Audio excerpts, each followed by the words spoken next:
Why does John Wick grip our imagination? What's so magnetic about this mysterious hitman that we keep coming back for more? Today, we're diving into the psychology behind the enigma of John Wick, a journey into fear, loyalty, revenge, and the ultimate quest for redemption. But a quick question before we start. What's more terrifying, the Baba Yaga himself, or running out of coffee? Think about it while we dive in. John Wick rarely speaks, yet his presence is deafening. Psychologically, silence creates intrigue. When someone like Wick walks into a room, our brains instantly ask, who is he? What's his story?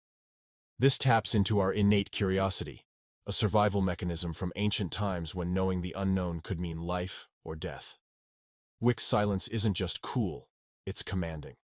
The less he says, the more we project onto him, making him not just a character, but a mirror of our own desires and fears. Let's face it, John Wick's revenge story is absurdly simple. They took his dog, and now he's unstoppable. But why does it resonate so deeply? Psychologically, revenge taps into our primal instinct for justice. It's the idea that wrongs must be righted, no matter the cost. And when Wick fights for his dog, a symbol of love, loyalty, and his last connection to his late wife, it's not just vengeance. It's a fight for his humanity. We don't just watch him, we feel him. We cheer for him, even when he's tearing through villains. Why? Because deep down, we all crave that same sense of power and justice.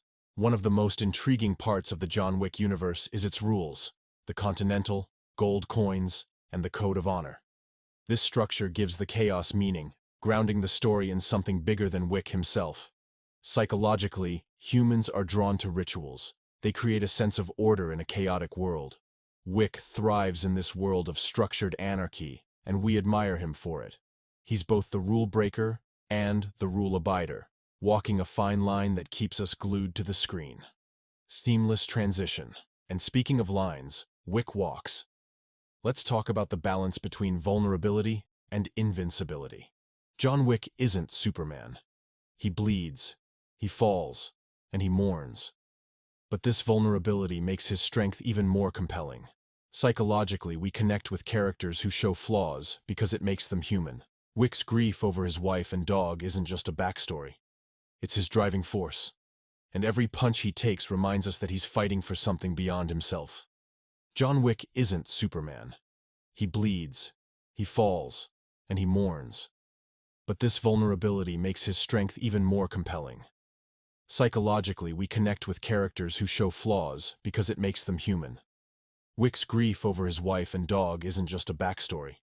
It's his driving force, and every punch he takes reminds us that he's fighting for something beyond himself. Finally, John Wick is a legend, the Baba Yaga. But here's the twist. He's not the Boogeyman. He's the guy you send to kill the Boogeyman. This mythologizing creates an aura that transcends the character. Psychologically, humans love legends because they give us something to aspire to or fear. Wick's mystery, combined with his extraordinary skills, turns him into more than just a man.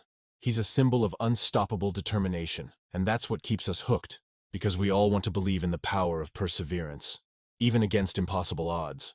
So what's the real psychology behind John Wick? It's not just the fights or the stunts, it's the mystery, the emotion, and the legend. He's more than a character. He's an idea that speaks to our deepest fears and hopes. Now here's your challenge. What's your Baba Yaga moment? What's that one thing you'd fight for, no matter the odds? Let us know in the comments below. And don't forget to hit that like button and subscribe. We've got more mind-bending breakdowns coming your way. Because in the words of the Continental, rules are what separate us from the animals.